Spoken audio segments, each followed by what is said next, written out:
Why, hello there, fans. Let, let's talk about politics, episode 4. So, so basically, we're gonna talk about the one thing that everyone hates right now, the Middle East, and this is about the solutions to the Middle East crisis. But before we explain what the crisis is, we have to go back to all the way to the very beginning.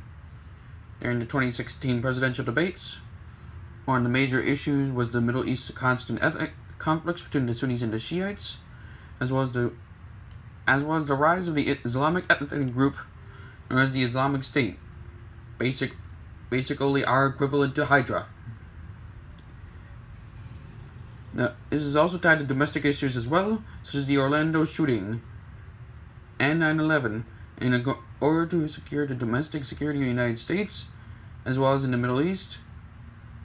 Well, 9/11 was before ISIS, but it was generally related to domestic turmoil in the Middle East.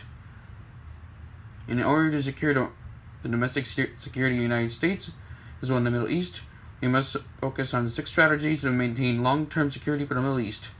These strategies are focusing on stopping Iranian expansionism, which basically means stopping the Iranians from expanding and crushing other countries,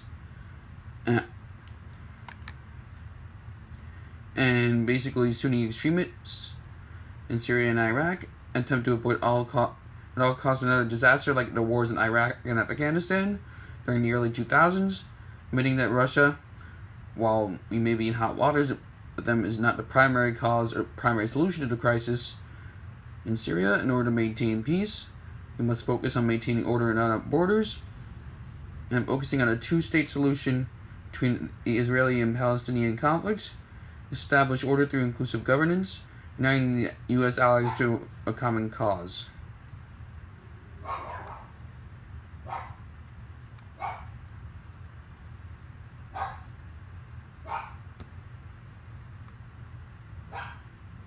The first order of business is to mercilessly derail the expansion of Iran and destroy the Sunni extremists in Syria and Iraq.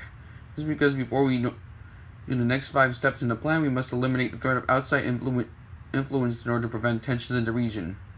One way that we can stop Iran from expanding is destroying their oil reserves.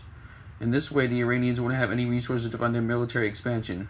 We can also use this as a way to strong-arm the Iranians into unconditional surrender and force them to stop expanding their forces into Syria and Palestine. This is because whenever the Iranians expand, Sunni extremist terrorism will most likely increase. So basically, if we stop them from threatening other groups, this will prevent other attacks. Once we eliminate the potential threat of Iran invasion into Israel, Palestine, and Syria, we can then focus on bringing order to the region through what has worked before World War I. In order to prevent future ethnic conflicts, we should restore the ethnic boundaries that were established pre-World War I for the Picot Agreement. Before the Picot Agreement, Turkey was mainly the most powerful country through something called the Ottoman Empire, which controlled most of the region.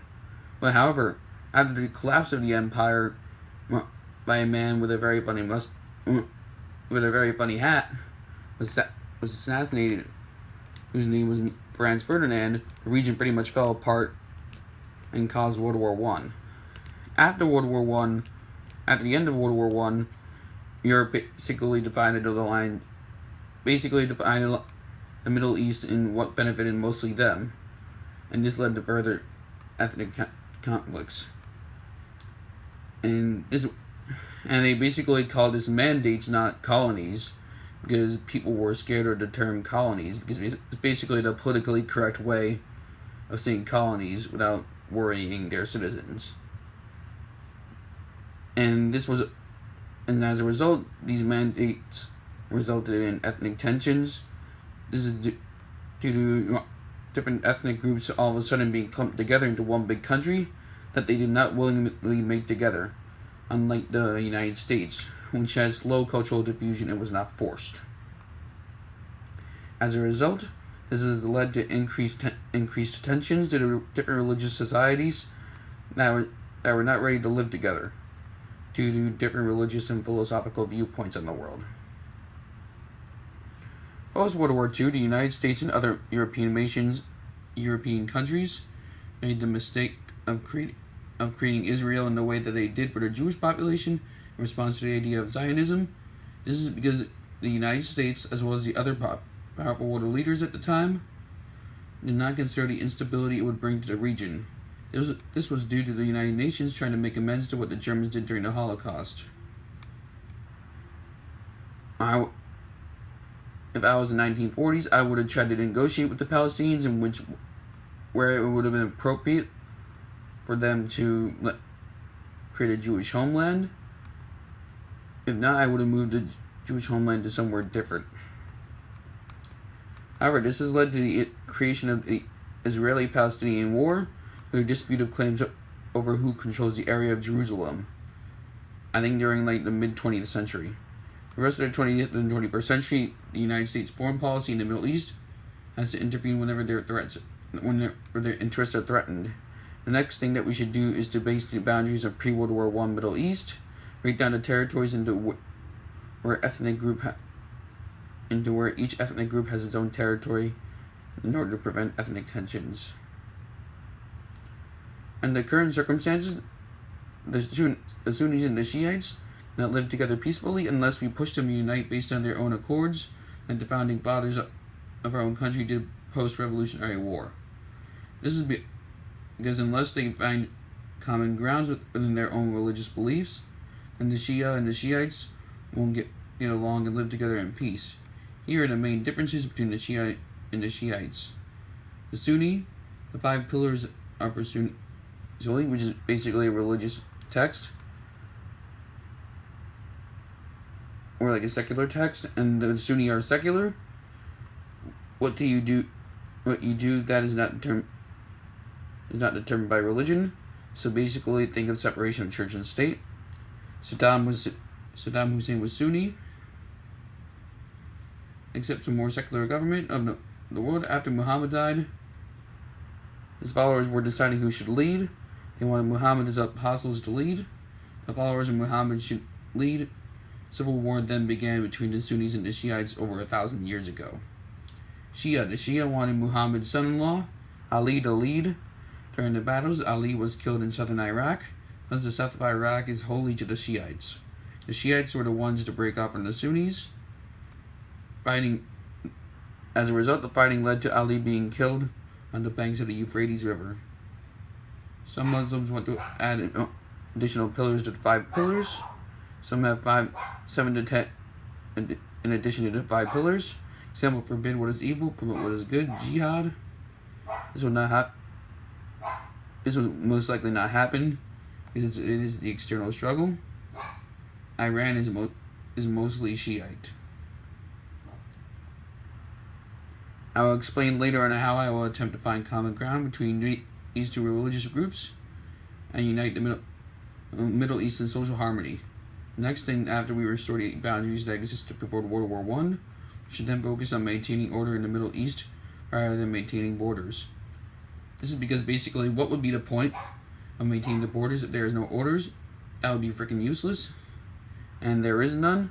The way that I would maintain order in the Middle East is through addressing the causes of the current situation rather than addressing the symptoms of the situation. We are more proactive and prevent the situation from escalating. The ideological twisting of the Islamic religion will be diffused as quick as possible. Once we have managed to end political radicalization of Islam. Once we have managed to secure order and stability, we can then focus on maintaining borders that we wanted to. After we have completed making long-lasting order in the Middle East, we should then focus on making a buffer zone to the crisis between Israel and Palestine. When we consider a buffer zone, basically a border, we should move our embassy from Israel to Jerusalem, so in that way we state to the region that if you attack us, you will cause World War III. But as a counter, I would still have it, or as alternative to this, I would basically put an embassy in Palestine as well. and in Jerusalem. So in that way, it shows that we're also politically neutral and we don't show bias. This is because if our goal is to maintain security within the region and to protect American interests, we must maintain neutrality within the conflict. Once we create a buffer zone in Jerusalem, we should then divide all 5 Middle Eastern countries according to Ralph Peters' map of the Middle East. And this is Ralph Peters' map of the Middle East. Once we divide the territories along ethnic, geographic, and ideological lines, then the tensions will decrease. So because each ethnic group has their own territory, and it will be based on geography and ideological lines, rather than what suits other countries' interests, as the Europeans did during post-World War I, and it would not be for oil. This would also diffuse tensions between the Sunnis and the Shiites, that has been happening for the past 1,400 years. Again, a long time ago in a land far, far away. After we help maintain order in the new countries, we should then focus on maintaining order through inclusive governance. Inclusive governance is when citizens get involved in the political process, so basically democracy. Inclusive governance is when citizens get involved in the political process. This overall will favor the majority of people, increasing the amount of people who accept the government as legitimate, and it will help make implementation easier. We should make a constitutional republic like we have here. This is because whenever we support exclusive governance in usually divided societies, then the citizens will not view the government as legitimate. This is because one group would have more power over everyone else, and this will further increase tensions in the region. We should help establish in the Middle East credible and accountable governments through state and local levels of government, and we should slowly transition from dictatorship to constitutional democracy. It cannot be too quick in the Middle East. It cannot be too quick of a change to a democracy, but it cannot be too slow. Once we bring inclusive governance to the Middle East, we should then focus on uniting the region in peace through religion. In order to bring long-lasting peace, after we have done the steps I have explained before, we must unite the various ethnic groups based on the common grounds of their religious beliefs. This is because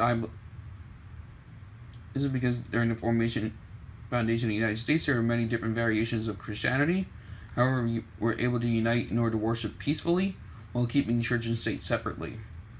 While the various groups are debating on who gets what territory, we should be the moderator and not the instigator.